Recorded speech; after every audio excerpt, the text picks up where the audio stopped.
Hi అండి, నమస్తే. Welcome back to our channel Bharati Hindi academy 999. Last వీడియోలో మనం వర్ణ విచార్లో వ్యంజన్ గురించి తెలుసుకుంటున్నాం కదా. ఇంకొన్ని ఇంపార్టెంట్ అయిన విషయాలు ఉన్నాయి, ఈ వీడియోలో కంప్లీట్ చేసుకుందాం.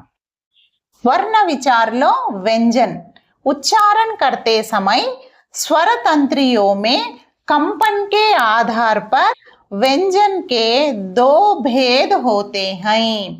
ఉచ్చరించేటప్పుడు స్వరతంత్రులలో జరిగే కంపనాన్ని బట్టి వ్యంజన్ను రెండు రకాలుగా విభజించడం జరిగింది. మొదటిది వచ్చేసి అఘోష వ్యంజన్, అఘోష వ్యంజన్ యా విచార్, దీనినే విచార్ అని కూడా అంటారనమాట. నెక్స్ట్ సెకండ్ వన్ వచ్చేసి ఘోష్ వ్యంజన్, ఘోష వ్యంజన్ యా సంవార్, దీనినే సంవార్ అని కూడా అంటారు. ఈ రెండు కూడా చాలా చాలా ఇంపార్టెంట్. ఫస్ట్ మనము అఘోష వ్యంజన్ అంటే ఏంటో ఫస్ట్ మనం తెలుసుకుందాం. ఫస్ట్ వన్ వచ్చేసి అఘోష వ్యంజన్. जिन व्यंजन वर्णों को उच्चारण करते समय स्वर तंत्रियों में कंपन नहीं होता है उन्हें अघोष व्यंजन या विचार कहते हैं.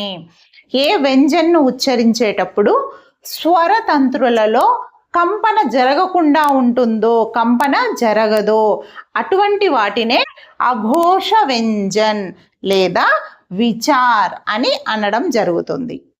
नेक्स्ट पॉइंट, वर्ग के प्रथम और द्वितीय व्यंजन अघोष हैं. చూడండి, మనం వర్గ అంటే ఆల్రెడీ తెలుసుకున్నాం కదా, కా చాట తప అనే వర్గాలు ఉంటాయనేసి. వర్గులోని ప్రథమ మరియు ద్వితీయ, మొదటి అక్షరము మరియు రెండవ అక్షరము, ఈ రెండు కూడా అఘోష వ్యంజన కిందికి వస్తాయి.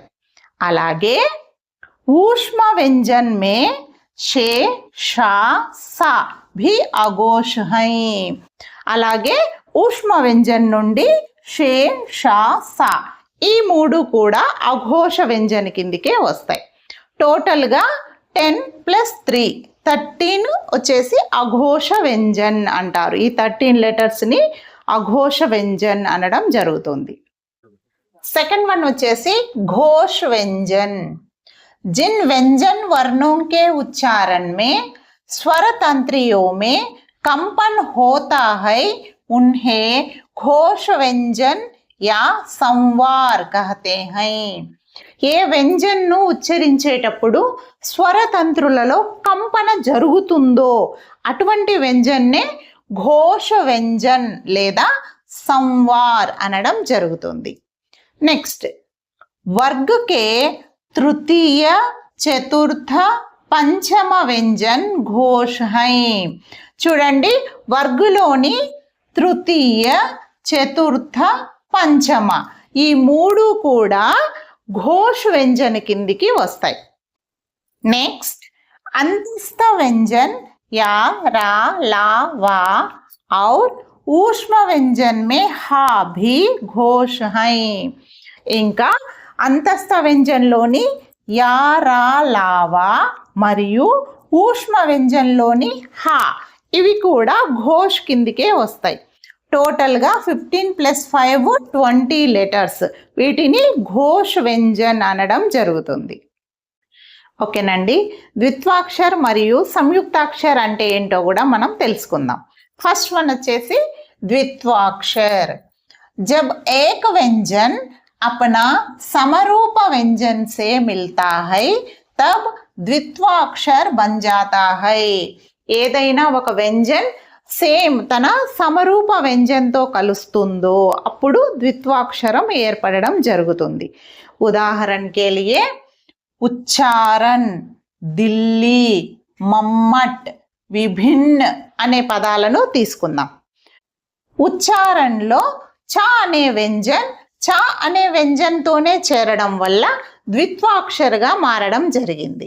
అలాగే ఢిల్లీలో లా అనే వ్యంజన్ లా అనే వ్యంజన్తో, మమ్మట్లో మా అనే వ్యంజన్ మా అనే వ్యంజన్తో, అలాగే విభిన్నలో నా అనే వ్యంజన్ నా అనే వ్యంజన్తో అలా సమరూప వ్యంజన్తో చేరడం వల్ల ద్విత్వాక్షరాలు ఏర్పడడం జరుగుతుంది. నెక్స్ట్ संयुक्ताक्षर। जब एक व्यंजन अपने विषम व्यंजन से मिलता है तब संयुक्ताक्षर बन जाता है। చూడండి, ఏదైనా వ్యంజన్ తన విషమ వ్యంజన్తో అంటే వేరే వ్యంజన్తో కలిసినప్పుడు సంయుక్తాక్షరగా మారడం జరుగుతుంది. ఉదాహరణకి పుస్తక్, వికల్ప్, అవశ్య అనే పదాలను తీసుకుందాం. పుస్తక్లో త అనే వ్యంజన్ సా అనే విషమ వ్యంజన్తో చేరడం వల్ల సంయుక్తాక్షరగా మారడం జరిగింది. అలాగే వికల్పులో ప అనే వ్యంజన్ లా అనే వ్యంజన్తో, నెక్స్ట్ అవశ్యలో యా అనే వ్యంజన్ షే అనే వ్యంజన్తో చేరడం వల్ల సంయుక్తాక్షరాలుగా మారడం జరిగింది. నెక్స్ట్ క్ష, త్ర, జ్ఞ, శ్ర వీటిని కూడా సంయుక్తాక్షరగా పిలవడం జరుగుతుంది. ఎందుకంటే ఇవి రెండు వేరు అక్షరాల కలయికతో ఏర్పడడం జరిగింది. ఉదాహరణకి క్ష అనే అక్షరాన్ని తీసుకుంటే క్ ప్లస్ ష, క్ష. అలాగే త్ర, త్ ప్లస్ రా, త్ర. అలాగే జ్ఞ, జ్ ప్లస్ ఇని, జ్ఞ. అలాగే శ్ర, ష్ ప్లస్ రా, శ్ర. ఇలా రెండు అక్షరాల కలయికతో ఏర్పడడం వల్ల వీటిని సంయుక్తాక్షరగా పిలవడం జరుగుతుంది. ఓకేనండి, నెక్స్ట్ వీడియోలో ఉచ్చారణ స్థాన్ గురించి తెలుసుకుందాం. ఈ వీడియో మీకు నచ్చినట్లయితే ఒక చిన్న లైక్ చేసి ఛానల్ని సబ్స్క్రైబ్ చేసుకోండి. మీ ఫ్రెండ్స్ ఎవరైనా హిందీ పండిట్స్ ఉంటే తప్పకుండా షేర్ చేయండి. అండ్ బాగా చదవండి, తప్పకుండా సక్సెస్ అవుతారు. All the best. Thank you so much.